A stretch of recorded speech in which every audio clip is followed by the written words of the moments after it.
Hello, and welcome to another episode of Composed Living with Elsa Albert. I am your host, Elsa. Today, I'm so excited to have Stefanie Elkins as my guest. Stefanie is a compassionate, dedicated, and resourceful connector that welcomes opportunities to support and navigate life transitions.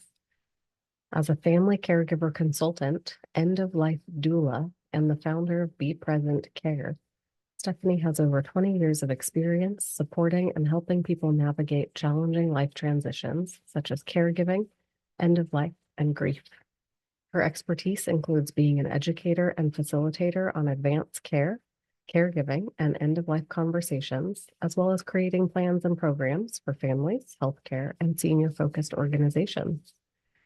Stefanie merged her love for craft beer and her passion for encouraging candid conversations on end of life and created Death Over Drafts, a community event held at breweries across the U.S. to spark curiosity and meaningful connection around death and dying.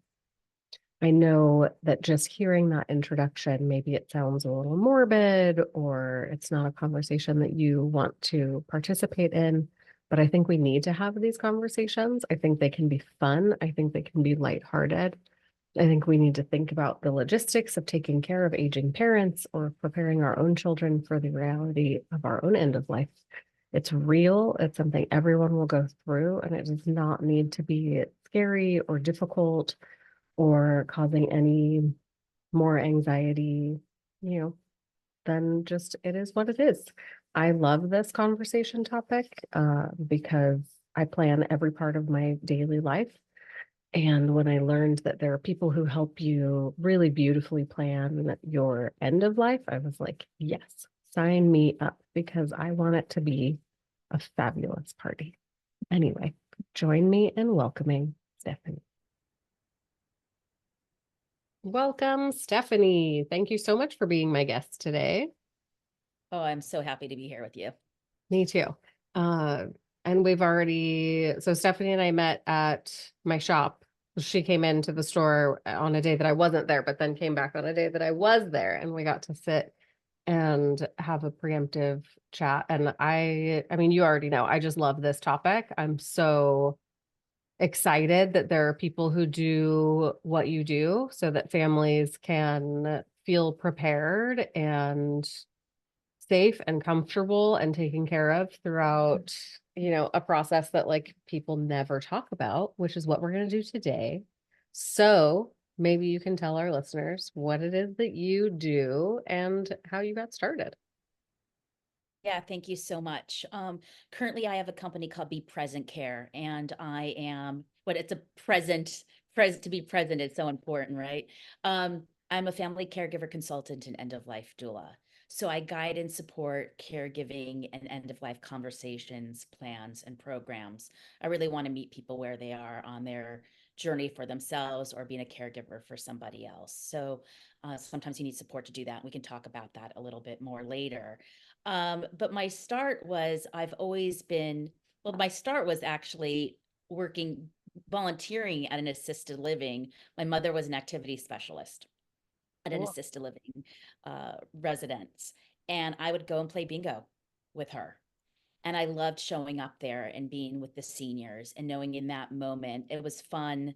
And they had a little glimpse of a little smile, they said, when you're there and playing bingo with them. So I've always enjoyed being present for that. And for them, I got that spark of always being comfortable with older adults, being exposed to working with seniors at a young age. And so I was always in the field, the nonprofit field, being of support for others. And so I followed that path. And then I had an opportunity. I did mostly fundraising, like nonprofit fundraising. And so I was raising money for different causes and so on that were really important, mostly in the Jewish community. And I really realized I wanted to do more direct service. So I ended up having an opportunity to work for the Lisa Gibbons Memory Foundation, Oh, wow. which many of you might know Lisa Gibbons. She's a radio and a television host and a news broadcaster, and her whole focus has been family caregivers. and her grandmother and mother both had Alzheimer's disease. And she was kind of ahead of the curve of acknowledging what family caregivers go through. And she created these centers called Lisa's Care Connection.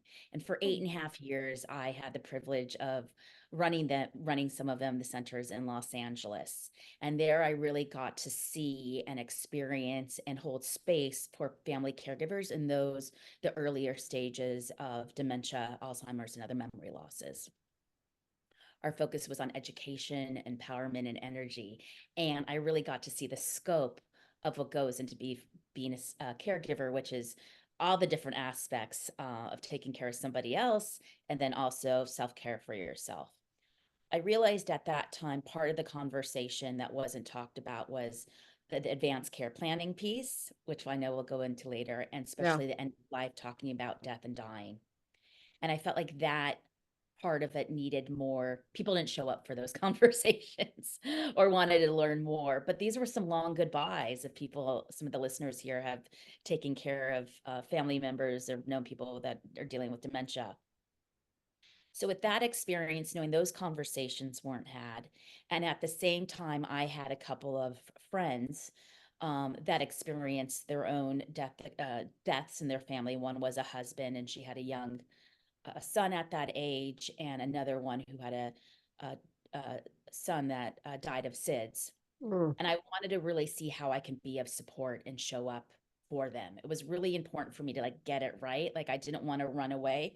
I really wanted to know how I could be there for them. So with working from the family caregiving experience, knowing I wanted to be present for people at these times when people really kind of move away, shy away. My next job was working for Compassion and Choices, which Mm. is a national nonprofit focusing on improving care and expanding choice at end of life. So really, as you can see, it was this beautiful progression of working with family caregivers, really wanting to focus on these talks of what's important for you, what brings you value at a certain time in your life, the end of life. And I ended up working on a political campaign, which I'm not a political person, um, to pass the California End of Life Option Act. So I really then was steeped in the conversations of letting people know about end of life options and this new option called the California End of Life Option Act, medical aid in dying. So as an educator throughout this, I really was then more comfortable about letting people know about what's available and encouraging conversations. So Yeah. after I did that for 4 years working on the campaign, and we can talk a little bit about that if you're interested in learning more about that, to where I'm at right now, which is really connecting those two experiences, the family caregiver consulting and coaching and being of support for them on the journey as a consult or aging life care manager, care manager for those people, as well as an end of life doula, which is really education and guide. This is all non-medical support for people as they're going through the journey of caring for themselves or someone else. And that's how I'm here with you today. Is I love it. acknowledgement and support and validation and resources, um, which many people are going through. Yeah. And at some point, every single one of us will go through various stages of that, right? Either losing a loved one, whether it's a family member or a friend, our own, end of life, whenever that approaches, and beyond, and you said something in that story that really resonates with me. And it's that people shy away from showing up for grief. And I mean, I see it in myself, I have, I don't know how to describe someone like someone who's more than acquaintance, but definitely not quite a friend. And she lost a young child and has been very vocal about her grief, which I love. I love that she's comfortable sharing those stories and talking about it. And I think about her often and want to express something or have a conversation, and I just don't know how. And I'm so worried about saying the wrong thing or something unhelpful or insensitive because I've never had that experience, that I just don't say anything. And that doesn't feel good either. And I think that's kind of how that sums up my perception of how we treat death and dying and grief as a whole. It's like no matter, it's the minute any part of that gets brought up, it's like, "Well, I don't know what to say, and it's very uncomfortable, so I'm just going to walk away from this conversation." But that's not realistic because someone's going to have to deal with, your passing or your parents passing, just to handle even the logistical piece of it, let alone the emotional piece. Right. So, And those are the two things. This, talking about caring for others, especially if there's a terminal illness and death, it's the practical and the profound of it all. yeah, So talking about those different logistics, and some people and people handle that differently too. But with grief, just going back to that, with any situation, family dynamics, grief, and expectations always show up. And what I'm hearing, what you were sharing is when there's grief, sometimes, you can't, you sometimes you can't, they're already in pain, those that are grieving. So nothing you can do or say. You have to be sensitive to where they're at. But sometimes you need permission or, you know, permission to kind of speak to them. You can't say anything wrong. The idea is that they want to speak about their loved ones. So you're not going to bring more pain to them to bring it up. It's yeah, through a lot of research and studies is people want their loved ones to be remembered, and saying their name is so much more important than not. So you can't do wrong. I just want to share from that experience you just shared that there is a woman that I work with. It's now called Help Text. And she started this program because her husband died by suicide. And at that time, she lost some of the friends and nobody knew what to say or to do. And years later, um, she ran into some friends there because another friend died and she gave the eulogy. And somebody said to her, I didn't know what to say to you. And there was no reach out, but they are thinking about each other the whole time. And so what she's done is she created these text-based support systems to remind your circles what to say or share. So you have some tools. oh, interesting. Yeah, so it's a text-based one-sided support. Yeah, So it's directly for the one that's grieving, and it's also for those that are around them, to show their support of knowing what to say at certain times, because sometimes you just need a little direction.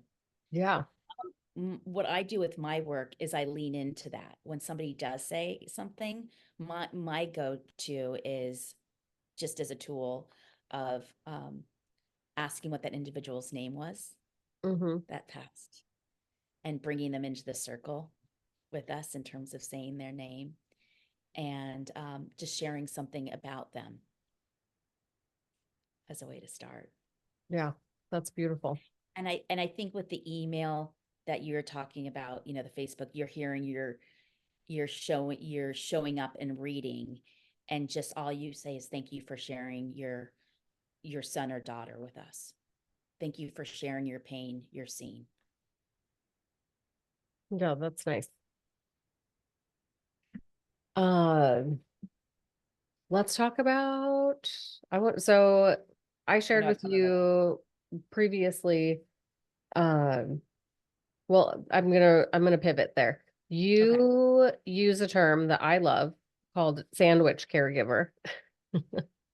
And I knew what that meant, but then I asked my husband what he thought it meant. And he didn't really know. And I asked a couple other girlfriends and they kind of gave some guesses, but just going off of my own sort of inner circle, I think maybe it's not like a term that's as known, or maybe just like our age group, we haven't gotten to the place yet where we're talking about these things. But I would love to talk about what that means, because this is a huge part of our population, that age bracket. And then we can kind of talk about different stages of planning for things. Yeah. So sandwich is some you're in the meat, you're the meat or the protein, if you Yeah. will. The You're the middle plant-based of the protein in the sandwich. middle. You're the protein in the middle. And keeping it together. And so you're caring for, it's not just children. I mean, even through college, you're still like hands-on with, your Hmm. children through their life, and then the role of taking care of a parent or parents. shows up as well. And that's, I think in general, there's not as much value or support about taking care of the older adults or parents, Mm-hmm. and focus on it. But there's a lot of challenges that show up there because it's a different relationship, so you're taking care of your children and you kind of get that and you understand. And then there, when you're caring for your parents, it's kind of a different role reversal at a certain point, Yeah. that as well. And so I think it's the sandwich in the middle has to like holds it all together, and that can be overwhelming. Yeah. So right And like, where now, do you spend your time and energy? You're split in half yeah. almost. Yeah, it's a lot to think about. And in a world where we already have so many just daily tasks that we're keeping track of in our minds, making sure we have groceries and who's cooking dinner and is it trash day? I mean, there's no end to I always forget the term for it, like the emotional chores. It's something like that.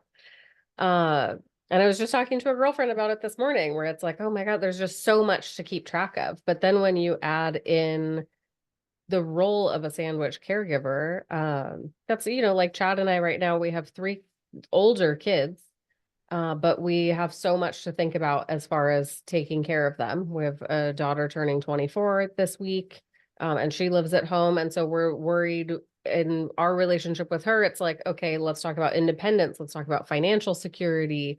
How do we like set you up so that you'll be on your own and feeling supported and loved and joyful and able to thrive? And then with the younger two, it's like, okay, now we have college applications coming up. We're going to have to do. And then on top of that, we have two sets of parents who are in their 70s. And so, with that just comes like the natural sort of decline of some parts of your body. and and so there's a lot of that emotional burden of thinking about how to prep for both sets of those while we're also still in sort of the peak of our own careers and dealing with our own aging bodies. Yeah. And so on top of that, there's the geography, like, do they Hmm. live nearby or not? Are you a long distance caregiver? Are you a solo? Is it just you? Or are you do you have siblings you have to deal with this? Yeah. Or you've blended families. So there's a lot of different dynamics that now come into play. And what's your role in all of this, right? You're the primary person for your children, and you have hopefully you have a partner to deal with it. Now you're talking about parents and whose primary responsibility. And Yeah. like I said, family dynamics, grief, and expectations show up. And then it's like, what are the priorities? Right, with your kids, you already said, okay, this is their stage of life, this is what I want to help them with. What are the priorities for your parents? And how I look at it, if I can just share kind of Yeah. an outline for you, kind of like logistics, kind of a breakdown, is because the relationships are different. And it might be an urgent thing, like something that comes up. There's a fall, there's COVID, you have to show up, there's an urgency, right, which happens. But sometimes there's just a way to think about things, and we can play this out right now. um, the one thing when it comes to taking care of an older adult or a family member or any stage of life is, what can we agree on, right? And so I said, what can we agree on is safety, right? And safety means different things to different people, but I kind of look at it into 7 boxes, like 7 areas. And once again, this might be too much already because it's like, okay, but there's 7 areas of safety. And we're going to try to figure out what we can agree on, because you can have an aging parent that thinks they're fine, that might not need the help, Yeah. might have dementia or not aware of it. So you want to come out to a place of neutrality, which I think safety is, right? Because that's something you already have a neutral word in terms of, can we all agree that we want you to be safe? So it's not, there, hopefully it could be a neutral word for in this Yeah. case, right? So you have your physical safety, right? That's the priority. And this could be for like your kids too, or anybody, for yourself. Hmm. You have the physical safety. What does the environment look like? Are there carpets or rugs around? Is there stairs in the house, right? This kind of goes into your line of looking at people's homes and Yeah. making sure it's a safe, once again, that you want to create a safe environment for somebody. So that's the physical, right? How they can get around. Do they have the physical abilities for themselves as a person too? What's their ability levels like? Are they experiencing a fall risk or macular degeneration or hearing loss? These were Mm-hmm. all different, but that also goes into the medical, right? So you have the physical area that you want to evaluate. Um, and then you also have the medical, right? The medical environment. What's their healthcare What's their health status? What's their medical status? And that's kind of a priority too. What's their medications? Who's Mm-hmm. able to manage that? Can they manage their, vitamins and other medications? So that's the medical. Who's their team of doctors? Then you have the financial side of things. And at the financial side of things with um how are you going what's this care? How are they set up? Are they in retirement? And in each one of these, there's like little buckets of things that you can do, Yeah. like check things. Yeah. Even just in like the retirement bucket, I already have so many questions, right? Because that I think, as at least from my experience of living in this country, the expectation is that our parents will work their whole lives and then they'll retire and they will be able to take care of themselves from retirement through end of life. Right? Like that's sort of how, at least in my world, that's how There's I've an seen assumption, right? There's there's an that assumption. assumption. Mhm. Fortunate with one parent where that is the case and they did that. They worked their whole life. They're financially taken care of for themselves and their spouse through the end of their life. And they have, a trust set in place. I'm the executor of the will. They did all the things. They checked Okay. all the boxes. Okay. I have another parent who did not do any of those things. So, technically is a retired parent, but has like no security. There's no safety. There's no You're the financial safety, right? safety. There's a There's financial. no like planning for the future. It's very like day by day, let's hope for the best. And that gives me a lot of anxiety because I am a planner and I'm like a checklist checker offer. I want to hit all those items in every category on your checklist and make sure that they're complete. But that's very difficult to do, as I'm sure you know, with for somebody else. Right. So you have within the financial one area, like one set is set in that area. So you can go on to the other areas of safety Yeah, because they're set. For the other one, it's like, okay, I need to do more research on the financial side of things yeah. of what are the options, who are the people out there, what's Medi-Cal, Medicaid planning for this, where are the resources available, and how do we tap into that? Mm-hmm. So so it's interesting when you were going through these, like one, okay, that's a priority for one. The other, you've already had the conversations. Yeah, You already know they're set. yeah. So that's And it makes awesome. me feel so much more at peace. And then that also triggered because of how wonderful I felt engaging in that conversation. Yeah, Uh, like they were able to normalize that whole process for me by saying like, okay, here's what we did and here's why we did it. And we want to make sure, it's like who talks about probate and the difference of having your stuff in a trust versus just in a will and all these. It's like, I right. don't know very many people who are my age who are well versed in these topics. Yeah, And so I and was so grateful to have that education. And to have a parent who did all the work to make sure that for the kids, it's just like, at least you're not dealing with the logistical piece of it. yeah, and it's we don't know what people's educations and experiences have been, Yeah. and it depends on what their own experience, the good or bad death experience that they've had and how they pass it on and what their kind of character is, right? We know Yeah. some people are planners and some people really aren't. So we have to start doing education because there really isn't anybody out there, right, that says you need to do this. This is the insurance you need, check it off like a driver's license, driver's Yeah. license.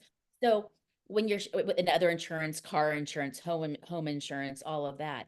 So it's almost the same lesson you're doing for your children right now. It's also Yeah. at the same time. So the idea of, like, let's say a comprehensive estate plan, which is called falls in all the categories, right? The financial, legal, emotional, and spiritual categories, which is a comprehensive estate plan, which you already acknowledge, which is a will, trust, power of attorney for finances, and power of attorney for health. Mm-hmm. Um, and that's the one that the health and the power of attorney for finances and health are really active for people when they're living. But you're right. Usually a lawyer handles that, and then it goes into the safe. Yeah. And nobody ever And that talks about it. and nobody ever talks about it. And so that's our job, right? That's our job in terms of education and being curious, right? Leading Mm-hmm. with curiosity, like, okay, who do you want to speak for you if you can't speak for yourself? Yeah. I was just dealing with a family member, like a client. Mom is like 92 years old, finally, like, I mean, living on her own, living long distance, living on her own, and finally moving Beautiful. into an assisted living, right? 90, like, always been independent. They don't think, and she's finally moving into not even an assisted living in like an apartment complex. Mm-hmm. And I asked the son, I said, who's her power of attorney for health? And he's like, I'm not sure. At 92. At 92, Ooh, lucky she's because been she's been healthy so so far. fiercely independent. And I'm like, well, where is that document? Maybe it's time to update it and look, because her goals and wishes 10 years ago or 20 years ago might be Yeah. different than it is right now.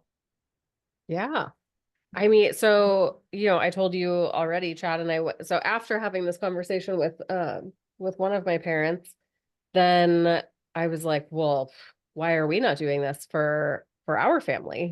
There's so much headache that could go into it. And especially our kids are younger, they would not have the faintest idea of how to navigate any of this. And so we did the whole thing. We have the comprehensive estate plan, and holy moly, does it take forever Yes, it's a to get the process. answers to all of those questions, because they ask you things that you have never thought about. Like Chad and I, it's very easy to just look at it and be like, yeah, yeah, yeah, like Chad will be my power of attorney, I'll be his. But then I was like, well, do you even know what I would want? Like, and what do you want?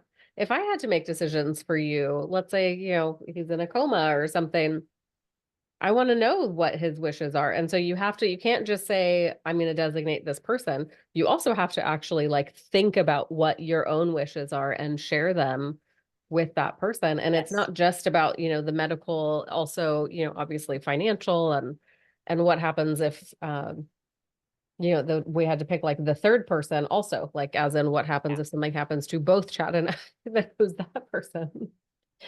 Yeah. And so it's a lot of things to discuss. It's a lot for couples to agree on, who would caretake your children if you weren't here or weren't able to, all those things. Uh, and I'm so glad that we went through it, because now I feel much more comfortable. I don't think that I'll ever feel prepared, like at least from the emotional standpoint, but I do feel like the kids will not have to be surprised by anything. Yeah. So there's thank you for sharing. And there's so many tools out there now to encourage the conversation. What is the conversation? What are we talking about? And I'm definitely going to provide some resources for you, from Oh, the great. conversation project, to how to get the conversation started, and compassion choices. And to kind of help you get started on those conversations. One of the questions I ask to get this started is, and maybe you can share if you're comfortable right now, is, have you had a good or bad death experience that really has set your tone and what you would want for yourself? I love that question. I strangely have not had anyone super close to me Mhm. pass away. Maybe that's not strange. Strange is not the right word. No. Um, I've had like two friends maybe, but older and after a longer illness. But I don't really have, so I have kind of like secondhand knowledge of other people's bad death experiences, but I've never had someone share with me a positive one. Yeah. Um, and that's okay because that's the truth for everybody. Like, why talk about Yeah. something if you don't have any? Bad. Usually, if you have experienced something, you can be like, "I do want this" or "don't." But there's some parameters like that. There's some Yeah. parameters. You know, would you want to be at home? Mm-hmm. You know, would you want to be? What kind of environment would you want to be in? Yeah. This is Who my would you? favorite Who area would of you? planning, by the way. Yeah. Who would you want in your home? What room would you want to be in? For what brings me comfort, and we can switch the comfort, is a lot of natural light. I would want to Yeah. have light. Who would you want to have presence or not? Because who brings you comfort? Mm-hmm. You Yeah. know, Why would is you it want to include a family member or a friend, yeah, whatever, if all they do is cause anxiety or yeah. drama? um the idea of people having a good, or and this is how I kind of gauge where people are, if they've had a, understanding hospice, seeing that that could be of value, um being, what their experience is being present with somebody, and how if they have that, it could be beautiful. The I Some people living with dementia, you can live with Alzheimer's for a very long time. Mm-hmm. And that was, knowing that and having conversations with people at a certain point earlier on of like, what's quality of life for you. So the conversation could be more about quality of life. And for a lot of people, it's about, if I can't, a good, or not so much a good or bad death experiences, like, but if I can't look you in the eye and make contact with another person, then that's not quality of life.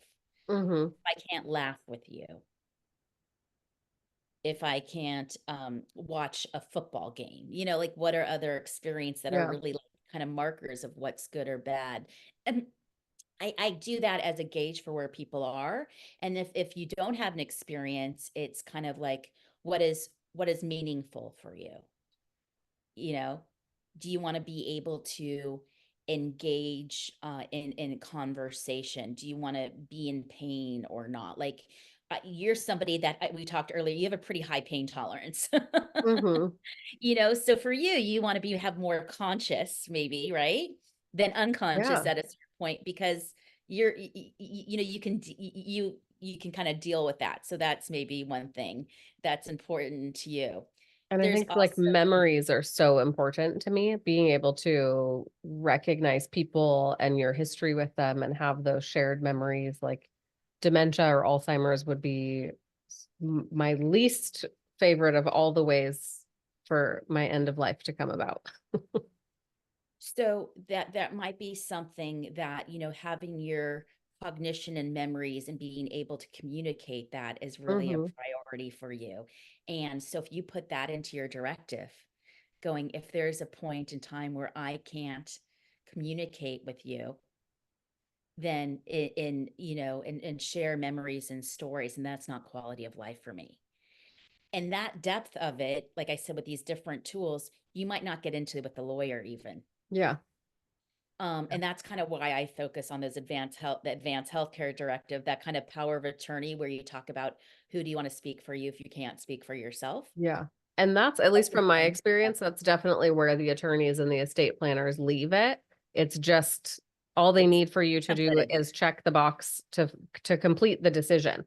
But it does not mean that you've actually talked through what that means, you know? Yeah, I mean, if you've ever gone into surgery, Yeah. right? If you've ever gone into surgery, they say, "Oh, do you have a healthcare agent?" And you're like, "Yeah, okay," and they move on. They check it off, or do you have the Hmm. directive? But that's it. That's not Yeah. the It's like you gotta conversation. get Advanced that piece care of paper in planning there. Advanced care planning is for the conversation and the directive. Hmm. This should be happening at 18 years old. Like, these are the conversations your children should be doing when they're off to college or there's someone else. I was super excited when I have friends that have kids that are going off to college, and they're in these Facebook groups, and somebody in one of the Facebook groups, not like university related, Yeah. but the question was in there about advanced care planning for the students. And it Oh, made wow. my heart happy that the conversations and these directives were being done. Yeah, that's amazing because they're going off for the first time to Yeah. experience independence, and Yeah. part of that is taking care of your body and your finances and all these Yeah. things. Yeah. So the directive you could kind of fill out, and maybe it's going to be different at that age until you're older. And so the idea is with the advanced care directive for it not to be in this safe or not to come out like, oh, I'm having surgery. Maybe I should look at this. Mhm. Or maybe there's a fall like, okay, who's taking care of mom? But there's kind of like the 5 Ds for when to review. Okay. Okay. So every decade, Okay. if there's been a divorce, Yep. because you might want to update that. If there's been a death, if there's been a diagnosis, Okay. because what happens when there's a diagnosis of something? We go straight into treatment, which is important. But sometimes there's not an opportunity or person or a social worker or somebody along the team that talks about care planning. Planning piece you get, right? You're proactive with it for yourself. Mhm. Some people fear those conversations because they say, well, we're having these conversations going that you're not positive, Yeah. that you're not being like, like for the best, but it's there's the planning that needs to happen and having those conversations be integrated and hopefully be facilitated with compassion and not fear and Mhm. kind of like we don't need to talk about that. So that's why, when there's diagnosis, really there needs to be some planning in there, even though that's very challenging. I had a Yeah. friend that was diagnosed with cancer, and I'm just being a friend, and I wanted to ask her about advanced care planning, and she got mad at me because she's like, I'm trying to stay hopeful. Don't, why are you asking me Yeah. these And questions? that's so funny. That's exactly the phrasing that I was picturing when you said diagnosis. It was like even in TV, film, when you see someone come to that point, it's like, I don't want to talk about it. I don't want to think about it. Like you have to stay positive. You have to, but that's like the toxic positivity. Yes, you can still be hopeful, but you can be hopeful and also plan for the future. Yeah, Like those two things go hand in hand to me. It yeah, shouldn't be a conversation we're scared to have. The same as you would plan for your kid going off to college or any other life transition. I don't think it's negative to talk about it and consider outcomes and have things set in place yeah. so that your stress levels can come down. Yeah, and that's education, right? Like leading it with education and information and trying to meet people where you're at. And once again, as you mentioned, this is a process. So when I say to people about advanced care directive, and there's always shoulding around this, like, the shoulding, like you Mhm. should do this, like be kind to yourself. This is a process. It's hard. We're not in an environment that encourages these conversations of what you want or don't want. Um, but the people that are older that are open to this are they have lived life with intention for this moment, Mhm. right? And so you just have to kind of look at that. And the last thing is decline. Mhm. So when we're looking at the diagnosis and decline and a place to kind of regroup. So it's kind of an active document, and always to check in for yourself. And once again, I want to congratulate you and your husband for taking this time to really, you know, fill out the paperwork. And there's also one of the tools that I use is the death deck, which is a conversation tool, a fun conversation tool that was created by two women, uh, Lisa and Lori, who are the co-creators of the Death Deck. Lisa was a hospice social worker, and Lori's husband Joe was one of the patients on it. And they were young. They were a young family, Okay. and they knew each other well, and they planned. But there were certain things that they didn't talk about. And so after a few years, they stayed in contact and said, people need to be talking about this sooner. So they created this fun conversation tool to talk about the taboos. So it's a kind of a kitschy card deck to Mhm. ask each other questions. So it takes the edge off of it a little bit to have it. Yeah.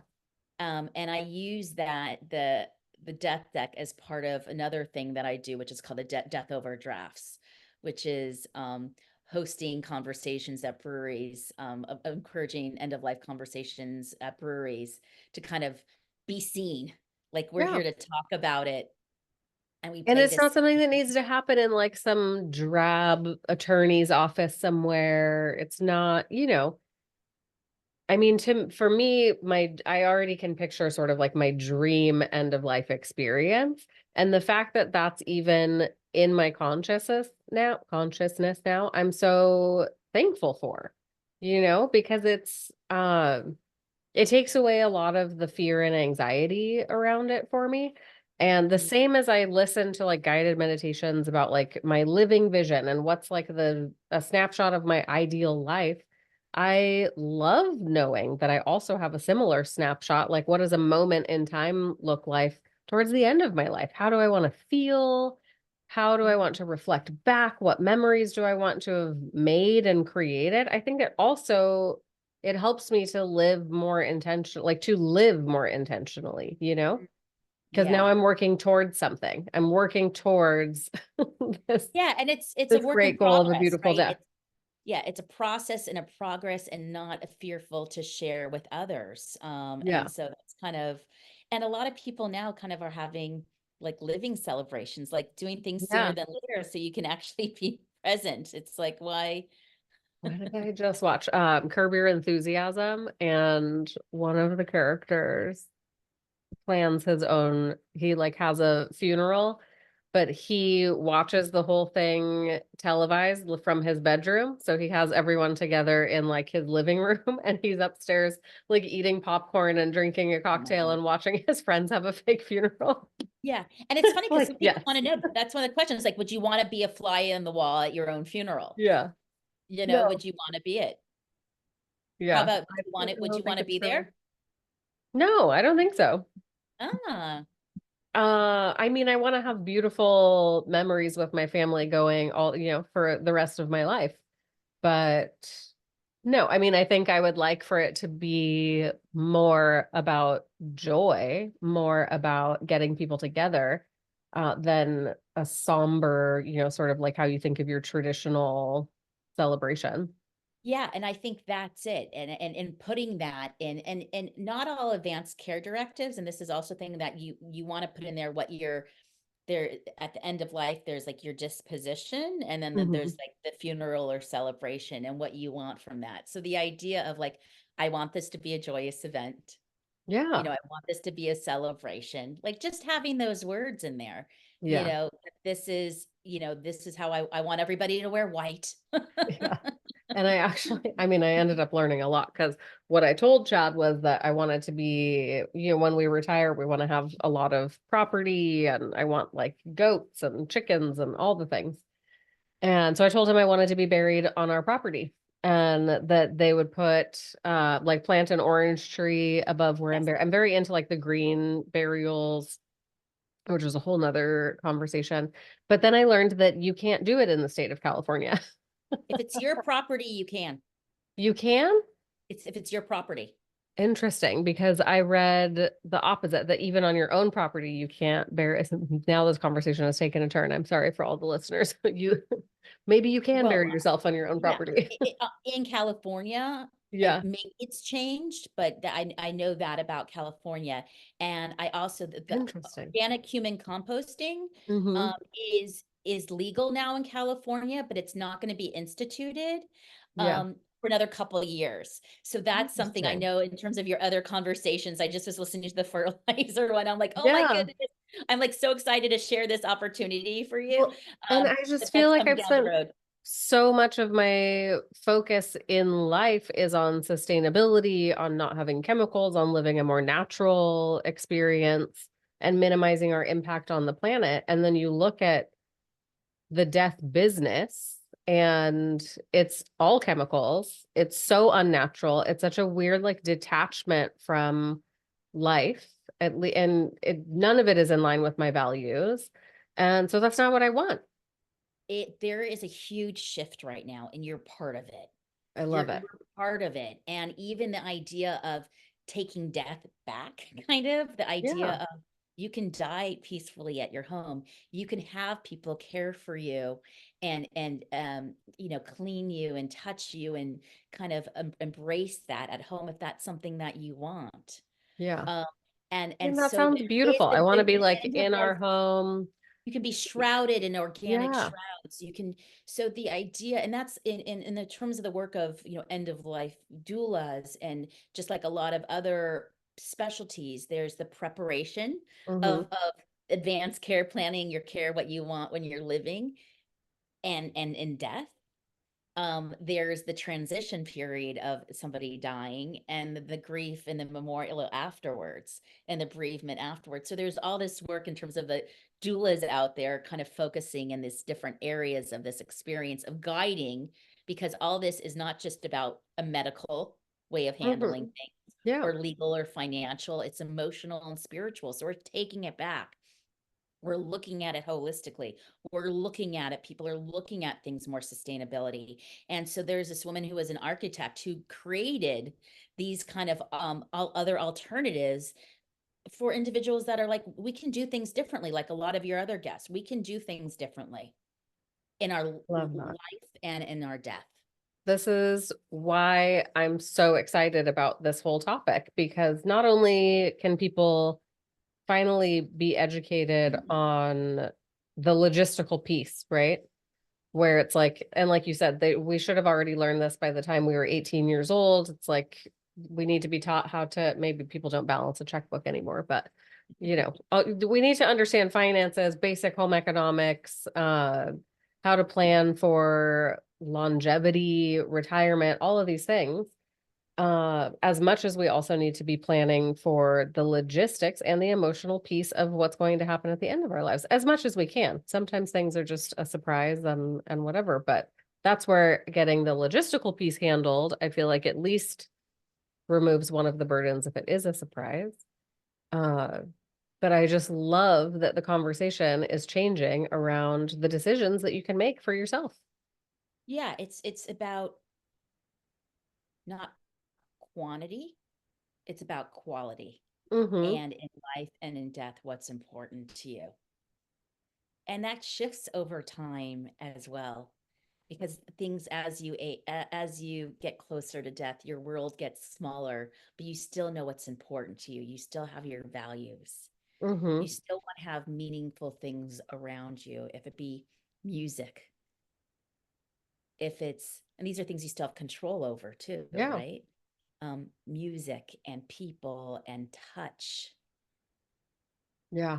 and smell, like, so I these things of like, these are the other things that we, um because people don't want, fear it, is that it can be, you going, moving from the overwhelmed, you walk into people's homes, right, they're overwhelmed by stuff, you kind of slowly take it away, you have somebody that's holding your hand through the process, and they'd be like, okay, this feels better, and I can um move on, because you're breaking it down into different areas and different steps.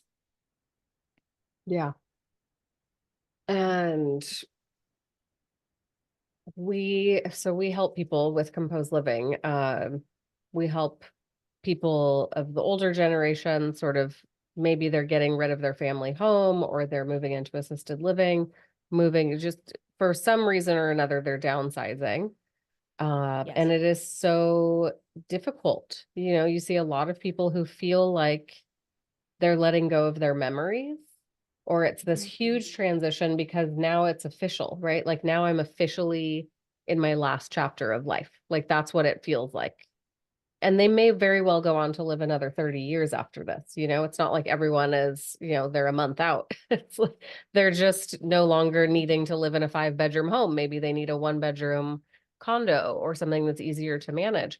But you see it, and I think a big part of that fear and the transition feels more negative than it needs to be because they haven't had these conversations that can be about fine tuning that last part of your life and only being surrounded by the things that bring you joy. Yeah. I was fortunate my parents downsized way before their, like they didn't want to manage their house anymore. Like it was a Hmm. lot of property. Like so Yeah. they were fortunate that they downsized a while ago and found a condo with no stairs. Like so Cool. that was really helpful. And they were healthy and they kind of really enjoy. So I was very grateful for that. I think it's the idea of, independence, and it's not being done for you, that they're doing it for themselves. Once again, the idea of these transitions, these idea of grief at different stages in people's life, and we have to meet people where they're at. So you're going in there, you're compassionate, you understand. They want to feel like they have some, if control is important, or their memories, how to continue this and grieve as they're moving on. And for everybody it's different, but if it feels like it's being done for you, not that it's your choice, that's challenging. Yeah.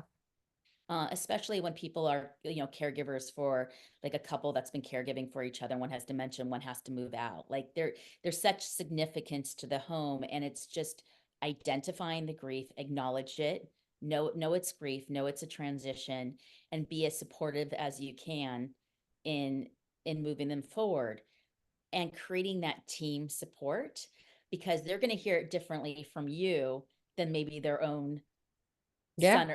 son or daughter, right? Because I it feels think like that's why people it hire to us. them. Yeah. Yeah.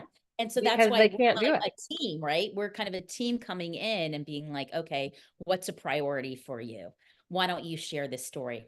I'm giving you an opportunity right now I'm giving you Post-its, and you can put on the back of the pictures who you want, who do you want to give what to, Yeah.